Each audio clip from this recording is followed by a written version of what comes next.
E aí, Dev, seja bem-vindo a mais um vídeo aqui no meu canal. Sou o Matheus e dando seguimento à saga de vídeos sobre Node.js, Multithread, Event Loop, muito conteúdo avançado. Nesse vídeo eu vou dar andamento ao que eu comecei no vídeo passado, onde eu demonstrava como o Node.js funcionava de forma multithread e como a gente poderia fazer para não ter o limite de quantas threads o Node pode usar dentro do nosso computador. Então, vamos para o código que eu vou mostrar isso na prática. Aqui no meu VS Code, vou abrir um terminal, né? Tô com o mesmo código da semana passada, né? Onde eu mostrei aqui a parte do index aqui. A diferença agora aqui é a seguinte: no código anterior eu estava passando por parâmetro aqui o nome de um arquivo, né? Que eu queria criar as minhas threads, elas criavam arquivos, tá? Então eu passava o nome aqui do arquivo que eu queria que a thread criasse. Dentro da thread eu fazia um request para uma API e salvava isso em um arquivo JSON, os dados do request. E agora o que eu estou fazendo aqui? Para simular um comportamento um pouco mais demorado do Node.js e também ser uma tarefa assíncrona, eu estou usando aqui a lib do próprio Node.js, né, que é a crypto. Estou criando aqui um hash e isso aqui já deve ser suficiente para a gente ver o Node trabalhando com as 4 threads que ele tem no pool, né, como padrão, e vendo qual é o comportamento do Node quando eu crio uma 5ª thread. Então vamos ver isso na prática nesse momento. Vou rodar aqui um Node index.mjs, ó, tem 4 threads aqui rodando, tá demorando um pouquinho, caraca, demorou bastante. Então tá, ó, você pode ver que na verdade eu tinha 5 threads, né?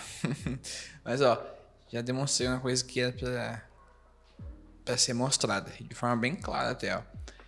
Eu criei 4 threads, né? Eu chamei aqui 4 vezes, ó, para criar uma thread e ele foi lá e criou 4 hashes para mim. Beleza, 5 hashes para mim.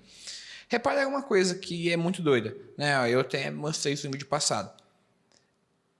Por que só uma thread aqui teve o tempo maior que as outras? Ó, pode ver, ó, esse aqui levou, sei lá, 8.000 milissegundos. Putz, por que isso, né?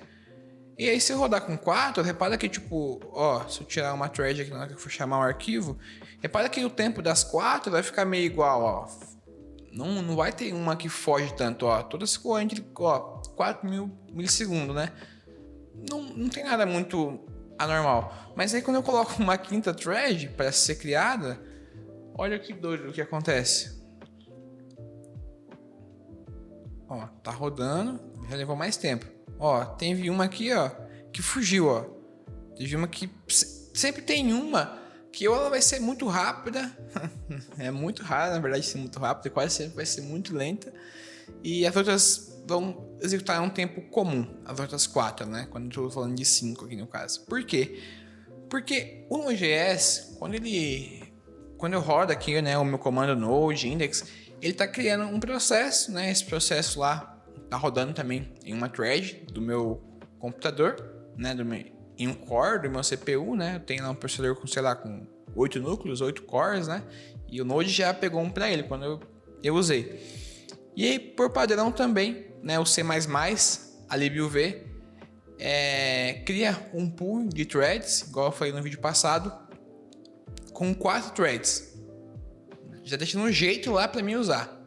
E aí, toda vez que eu precisar usar, eu sei que 4 processos vão executar de forma simultânea, se eu não mexer em nada no Node, que é o que a gente viu aqui. E aí, se eu vou rodar 5 processos simultâneos, eu vou ver o que está acontecendo aqui. O 5º processo vai demorar mais. Por quê? Porque eu tenho só 4 threads no meu pool. 5 coisas para fazer. Então, o que rola?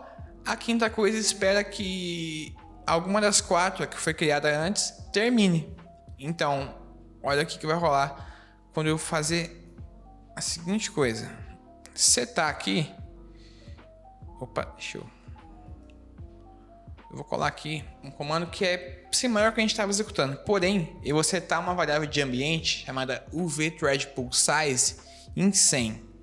Eu nem precisava colocar isso aqui em 100, porque eu só tenho 8 core no meu computador, né? Não tenho 100, mas eu vou colocar 5. Acho que a gente já vai conseguir ver. Eu sei que eu tenho 8 core aqui no meu computador. E eu vou falar agora, ó, Node, agora você pode usar 5 threads aí no seu pool que você vai criar. Então, vou rodar. Rodando. Ó, repara, olha, aqui já ficou muito claro. Todas as threads levaram o mesmo tempo para serem processadas, né? Tem ali uma diferencinha de poucos milissegundos, mas nada muito gritante dos exemplos anteriores, que ó, todas levavam 4.000 milissegundos ali, algo em torno de 4.000 milissegundos, e uma levava 8.000 milissegundos. Isso é surreal, e não tem uma explicação para isso até a gente conhecer como o Node funciona por debaixo dos panos e o quanto ele aloca, né, de CPU para trabalhar, no caso 4 cores.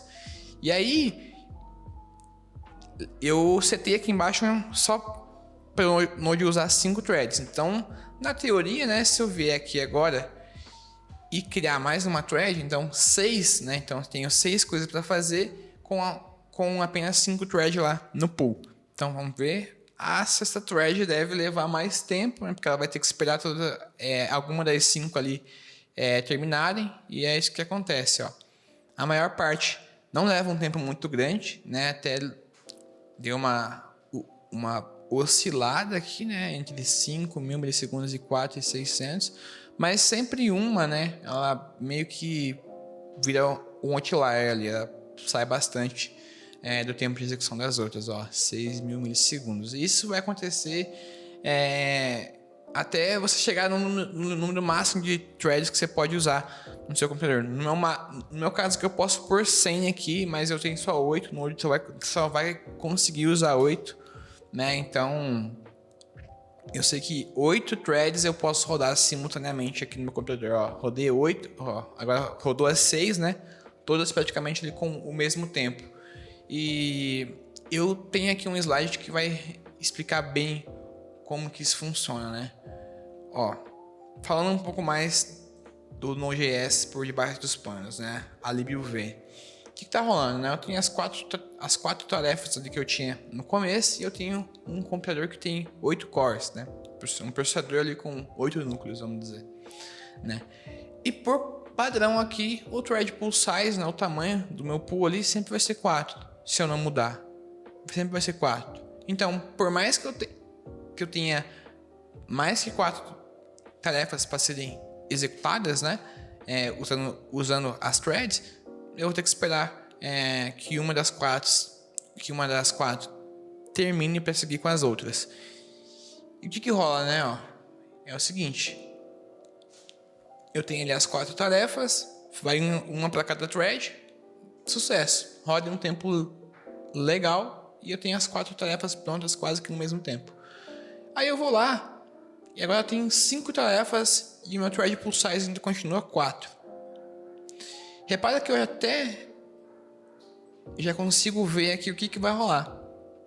Eu vou delegar 2 tarefas para o mesmo core e o core só vai fazer um de cada vez. Por quê? Porque o event loop faz isso, né? Ele até controla isso. Na verdade, ainda não é o event loop aqui que está segurando, né? De, tipo, ser uma coisa por vez. Na verdade, eu acho que até é, né? Às vezes eu se confundo muito bem aqui como funciona, mas o que rola, né? Eu sei que eu vou ter apenas uma coisa de cada vez rodando naquele core. Então, o tempo de execução tende a subir. Mostrando de uma forma mais clara, fica assim. Então eu tenho ali as 4 tarefas, a quinta vai ser executada depois que alguma das 4 ali terminarem. Por isso que o tempo de execução dela fica maior. Quando eu vou lá e mudo o tamanho do meu pool, né? Coloco, ó, no Node você pode usar 8 cores. Eu sei que eu tenho meus 8 cores, então você pode usar os 8 no Node. o que rola? Por mais que eu tenha cinco tarefas, o Node vai delegar ali uma para cada core e eu vou ter, né, nesse caso aqui eu coloquei um exemplo com 8 tarefas e uma para cada thread, ó. Bonitinho. Tá, mas e aí eu tenho só 8 cores e aí eu quero vou colocar o tamanho do thread para 16. Talvez seu computador tenha a função de virtualizar mais cores, mas não é sempre que tem essa possibilidade. Mas pensando que você tem só 8, o Node vai e tem só 8, tem só 8 cores e 16 tarefas para serem executadas, né? Ele vai colocar 2 tarefas para cada core, né? Vai fazer a divisão ali certinha, da forma que ele achar melhor. Ficaria desse jeito.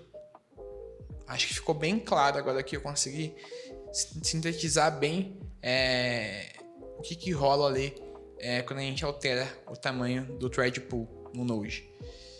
E aqui eu tenho uma frase, né? Incrementar mais threads no Node.js, de fato, acelera o processamento assíncrono, né? Então, você vai ver que isso funciona muito bem quando a gente está trabalhando com funções que não são síncronas, né? Que não tem o sync lá, porque aquele lá ele trava o seu empty loop e ele fica esperando aquele processo terminar. Então, nada mais vai ser executado. Então, com tarefas assíncronas, isso funciona muito bem. Porém, adicionar mais threads não é sempre que vai trazer melhorias significativas na performance, né? Porque se você tem no seu processo, né? na sua tarefa que está sendo executada, muito consumo ali de disco, né? De entrada e saída de dados, acaba que o gargalo pode não ser no processamento, né? no número de threads que pode ser executado ao mesmo tempo, mas sim, né, no limite que você tem de leitura ali do seu disco, né? Então ajuda bastante, né? Você tem mais threads no pool, mas tem um limite. Não é essa é a fórmula mágica para escalar a sua aplicação. Não é bem assim.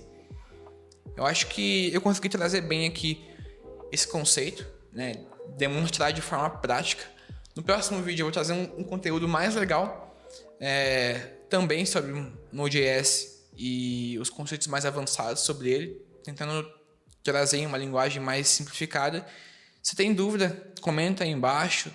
Ficou meio confuso o conteúdo, eu errei alguma parte aqui, que pode ser que aconteça. Também comenta aí, e se tiver alguma sugestão de conteúdo para trazer aqui para o canal, comenta aí também, que eu sempre fico de olho nos comentários aí, tentando ajudar ao máximo. Valeu?